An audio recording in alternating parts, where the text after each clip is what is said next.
Exile.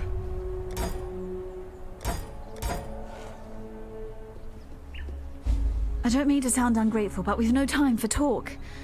Tolman was out here with me, and now Piety has him. They're headed for the crematorium. I've no chance against Piety and your blackguards, but you're another matter entirely. Please, you found it in your heart to rescue me.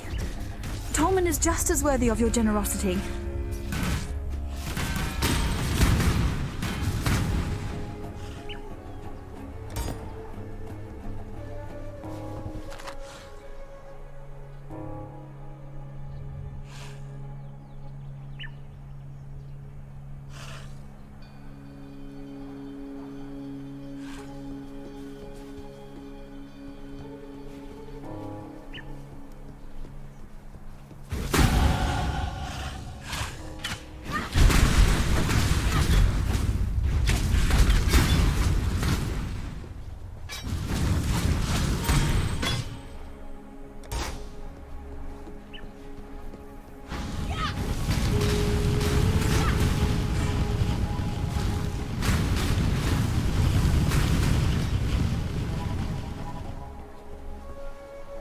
Mortality is the mother of life.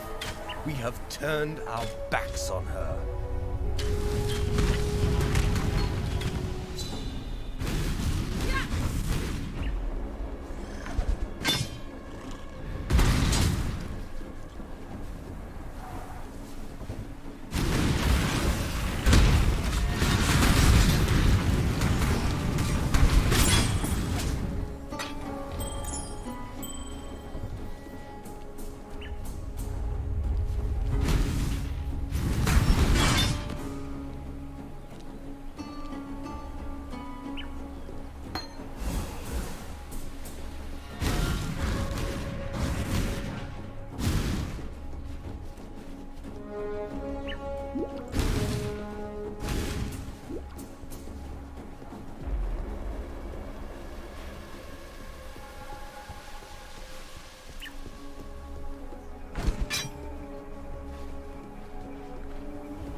That would just make life complicated.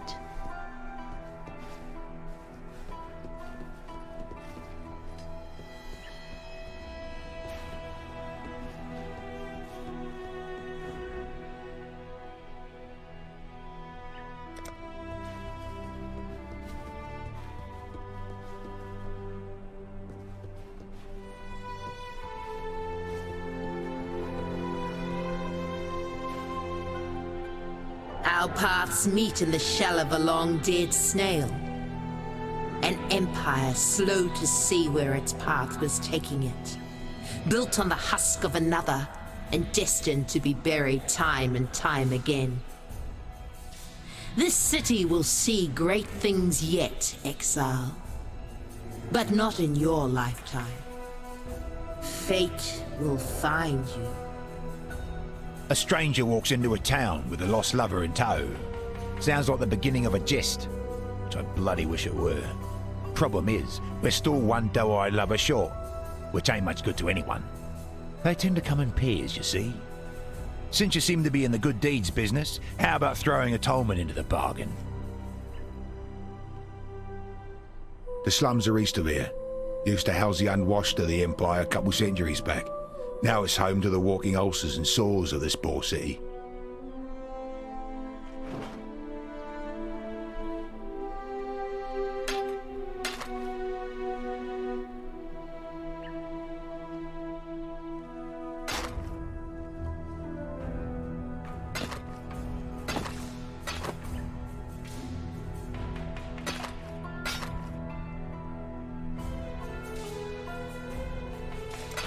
Bring me back something nice, huh?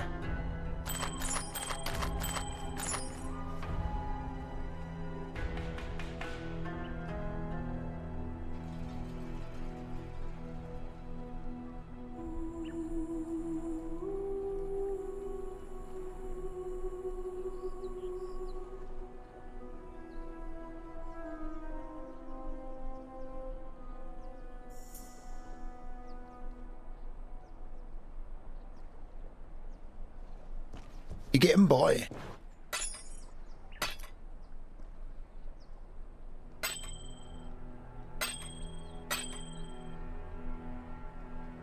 Stay out of the shadows. They bite.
Matamor Patur thanks you, Exile, for returning our Clarissa to us. She is the gentle heart of this place, a spirit still capable of love in this wasteland of hatred. Yet that gentle heart remains in jeopardy. Tolman isn't deserving of Clarissa, but she'll not smile until he's by her side. Dominus and his Ebony Legion arrived some time ago. Now the blackguards scour Sarn like hungry maggots on a carcass. What are they looking for? Only that which is best left unfound. What is it? Tala, Exile.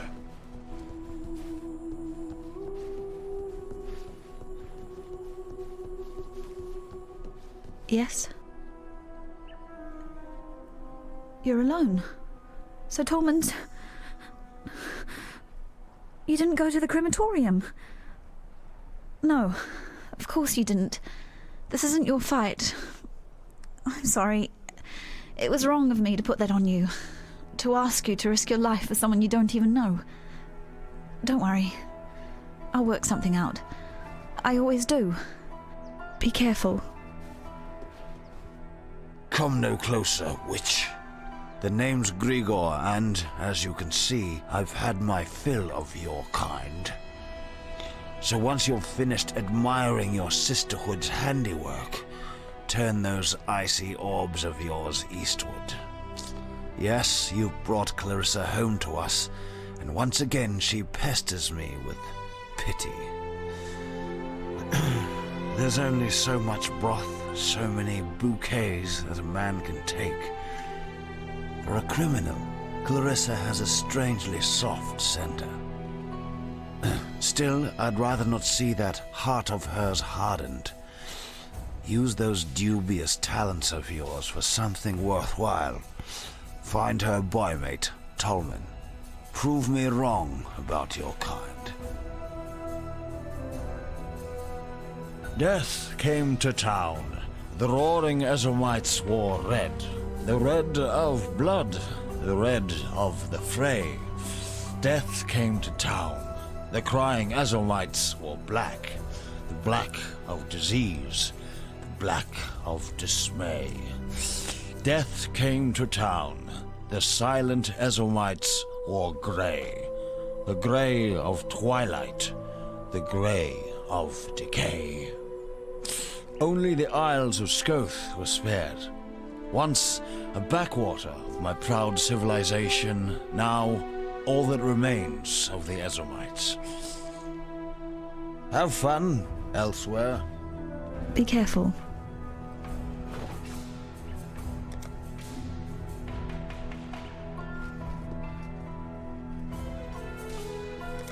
Watch yourself. Tala. How you doing?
When you build something like this, you make persecution a way of life.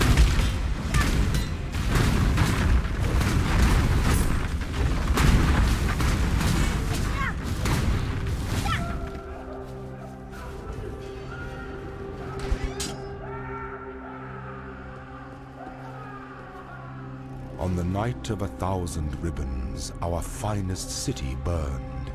It burned with fires lit by cruelty and neglect. It burned with shame for giving the title of emperor to a man who did not deserve it.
The samples we used must be fresh. Let's use what you've gathered before they spoil.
Tala, Exile.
I no longer need fear. Destiny has seen to that.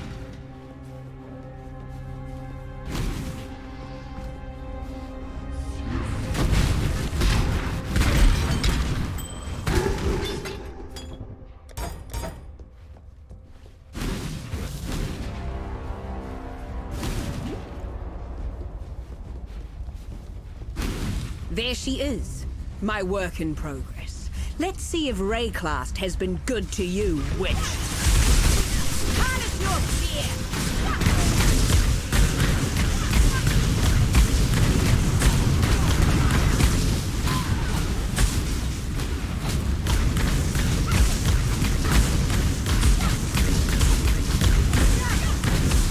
Enough of this!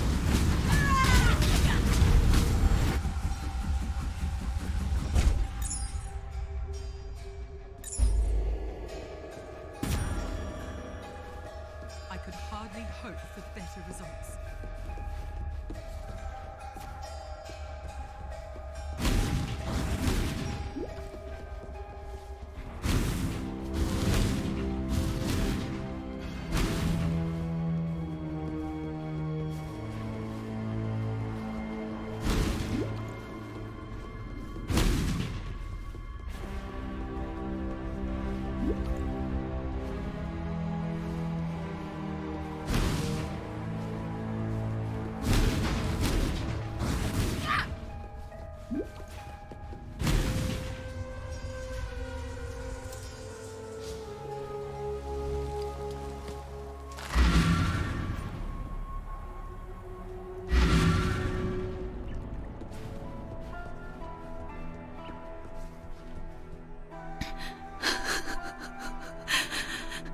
Poor Tolman.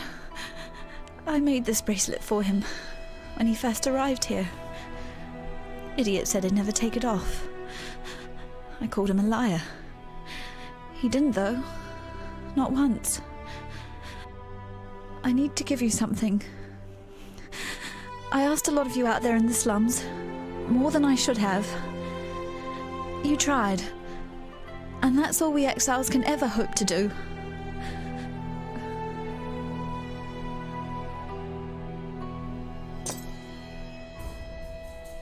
Those keys unlock the gates to the sewers. Tolman found them. Figure that in the worst of times, people will hide their wealth in the worst of places. We were never game to test his theory. Not with the Undying down there. But you're strong. Stronger than any of us here. I don't think you need to fear the dark. Sorry, I need some more time to think. We'll talk soon, I promise.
Watch yourself.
Need some help? See you.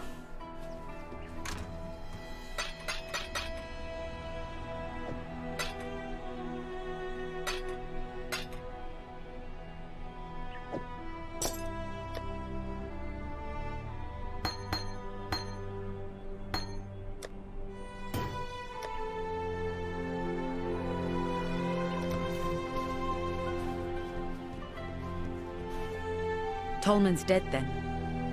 Another victim of Piety's cruelty. Perhaps he escaped lightly. Look upon Grigor to see what life entails under Piety's influence. Let me offer you something, in recognition of all that you have done for us. We shall mourn Tolman's death, as we shall treasure Clarissa's life.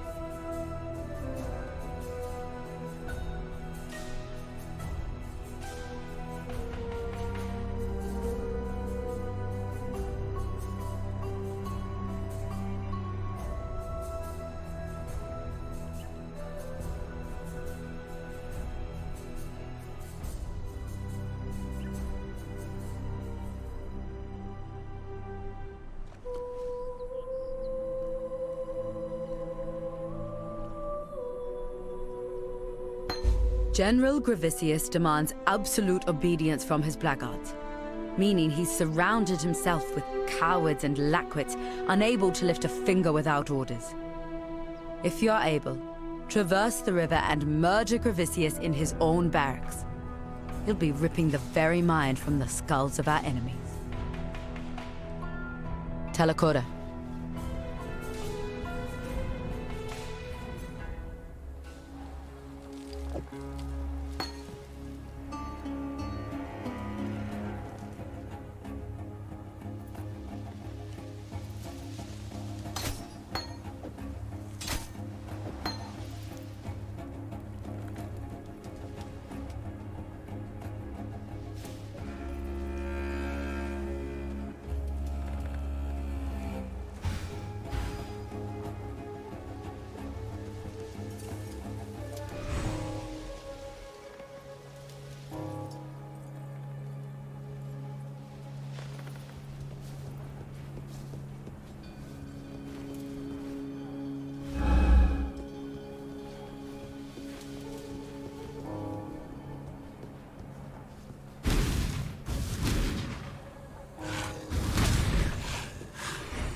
Deal with it.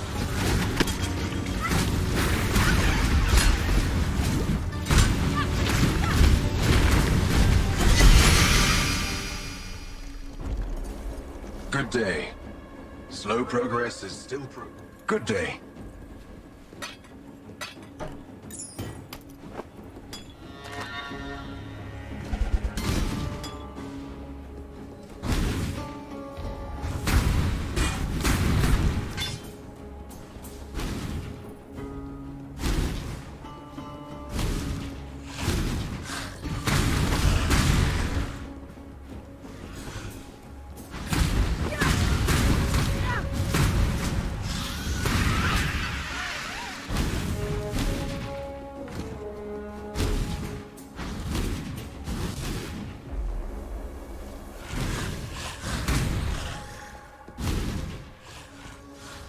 The Monkey King has built his throne on your back. A throne of gold and gem, polished with blood and tear. Throw off the Monkey King and his shining privy before your back is broken.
I'll miss a boy.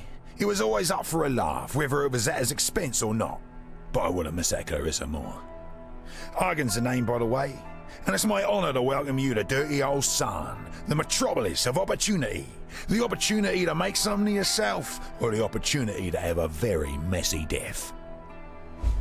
Victaria was a poet what ended up leading a rebellion, right under the nose of Emperor Chittis. But here's what really interests me.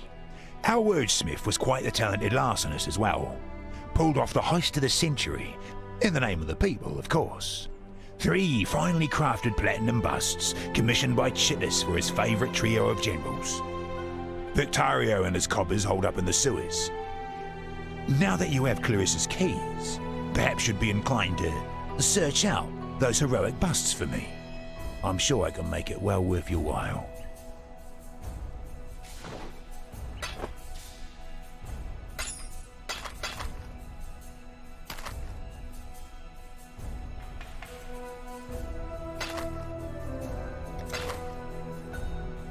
I was Clarissa's guardian angel back in Oriath.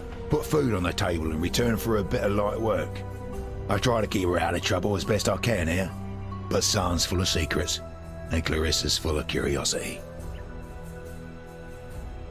She's just so ample, is our Marimore. In my mind, you'll find no saucier specimen of womanhood. It's the tattoos and that fancy talk she does. Intoxicating. She's a cool one, though. What's up? Gravesius is the mailed and bloodied right hand of Dominus. And I thought the Templar were meant to be spiritual men of deepest humanity. You notice the sarcasm in my tone, right? Had to smuggle a fellow out of Theopolis once. Got a bit too friendly with Gravicius's wife, he did. Every blackguard was out on the streets looking for him, so I had to think lateral like. We took to the drains and didn't put our heads above the pavement until we sniffed the sea. A grubby bloody job it was, but worth it for the coin he paid. You want a piece of Gravicius? Sometimes the only way up is down. I'm no history scholar, but I know that Emperor Chitus was overthrown by Vol of Thebris in the so-called Purity Rebellion. But Vol had the shortest reign of any internal emperor. The cataclysm's all of that. Stay out of the shadows.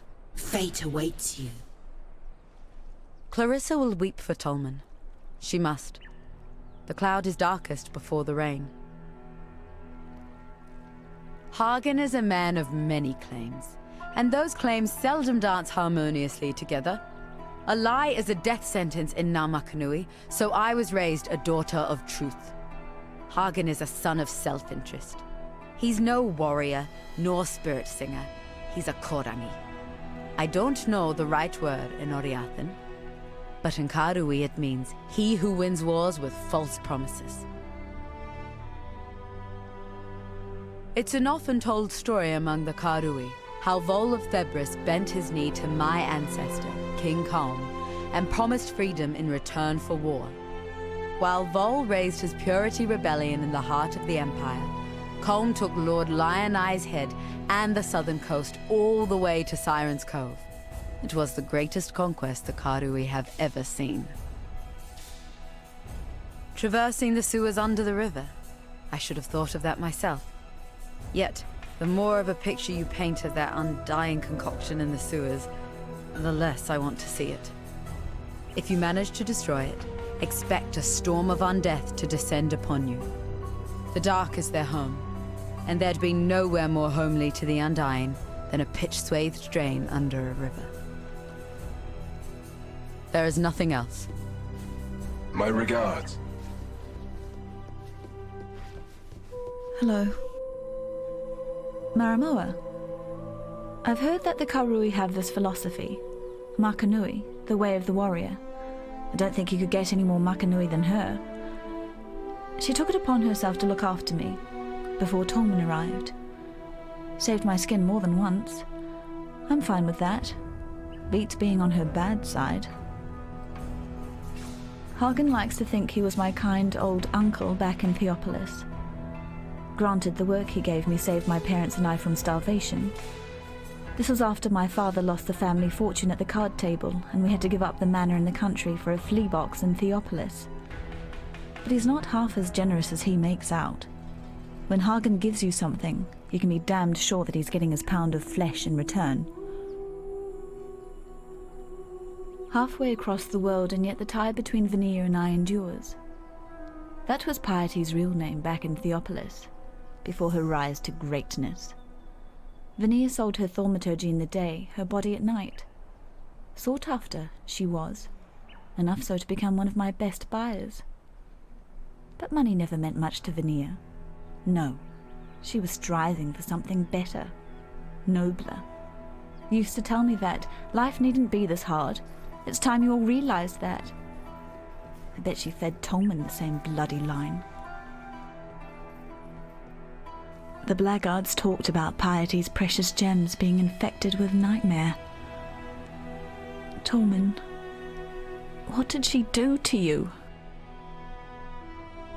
Vanilla was arrested for consorting with the unholy and condemned to the pyre. This was before the banishments. Dominus shared a last supper with her, heard her confession. Most think Vanilla earned Dominus's patronage on her back. I don't. Vanilla gave Dominus her better life and got a new name in return. You can count on one thing. Piety's grand future won't include the likes of you, me, or Tolman. On the fall of the Empire, the historians are deathly silent. After the Purity Rebellion, the Kingdom of Kalm blockaded Oriath, preventing any trade or correspondence with the mainland. It's said that Kalm planned to invade. Only when the Karui retreated did Oriath get any news from Rayclast. But by that time, there wasn't really anyone left to tell the tale. Chittus thought that the gemling was the pinnacle of human progress. These glorious gems have brought us within spitting distance of godhood, he once said.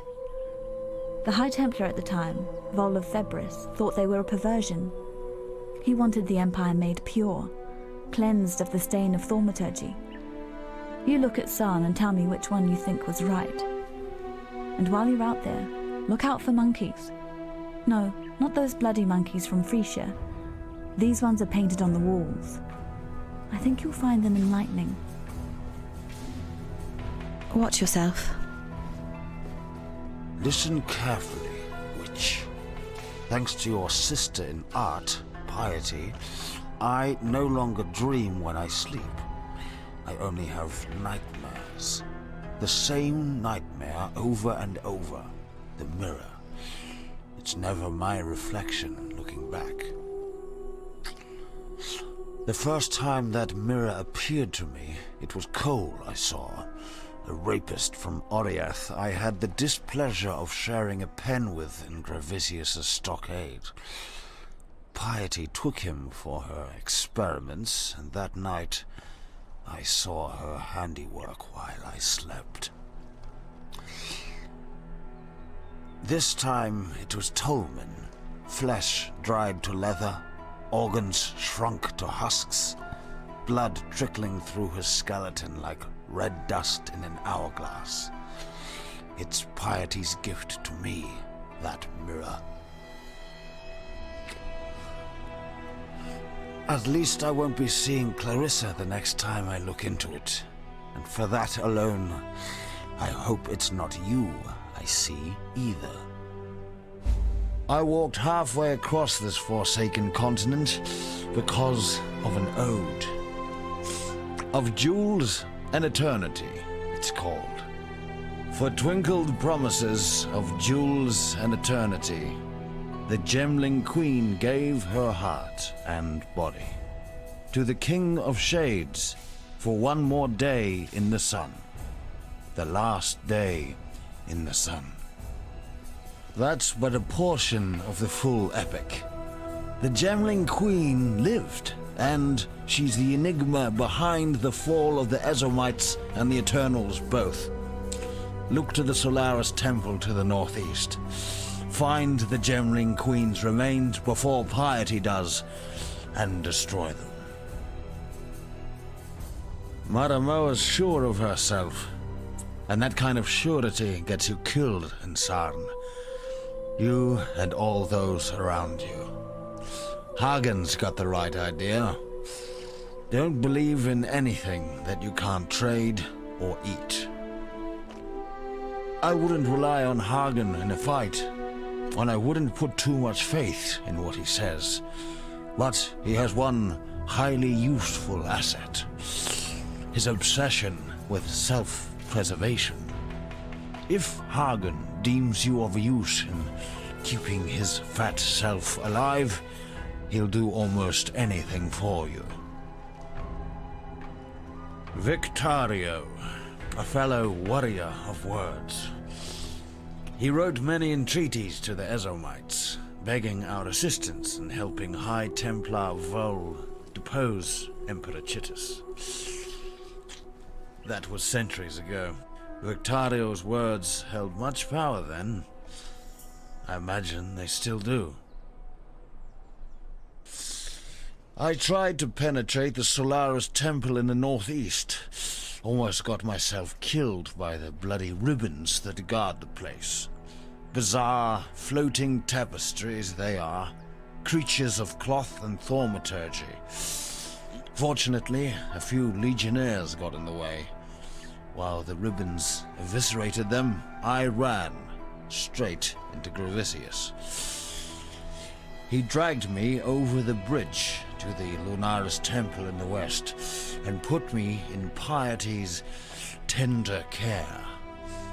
Didn't say a single word to me the whole time. I was nothing but a spoil of war to him. Tread carefully, Exile.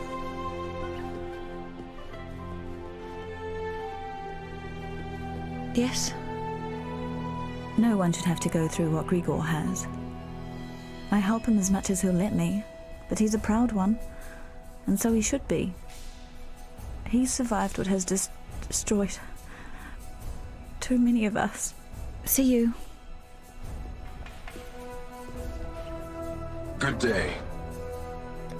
Good day.